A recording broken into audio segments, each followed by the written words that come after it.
আমরা এদের একটা বাংলাদেশ চাই যাতে একটা সরকারের মাধ্যমে দেশটা শান্তিতে থাকে।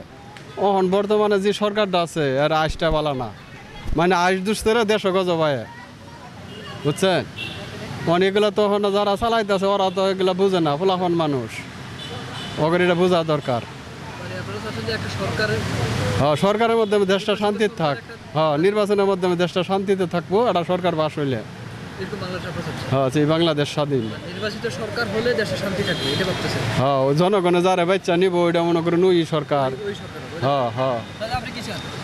আমি চাই না চাচা, এবার বর্ষ বেড়া কষ্টে আছি, বিশাল কষ্টে আছি, আমার কাম কাজ নাই। হ্যাঁ, আপনি কি চান? আমরা চাই কি, আমরা মানে দিন রোজে কাজ করে খাই, কিন্তু এইটাও ওইটাছে না, পাইতেছি না টাইম মতো না। মনে করুন এই সরকার পরিবর্তন হওয়ার থেকে মনে করুন যে একটা এলোমেলো লেগে গেছে। হ্যাঁ, জিনিসপাতির দাম বেড়ে গেছে। ওই এক সপ্তাহের মধ্যে হয়তো 5 দিন কাজ করি, 3 দিন বসে থাকুন লাগে। এই নানান সমস্যা আর কি। তো এত আগে বোঝা গেছে না, কিন্তু এখন বোঝা যাইতেছে যে অভাব, আমরা কষ্ট করতেছি আর কি, এই জিনিসটা বোঝা যাইতেছে আর কি।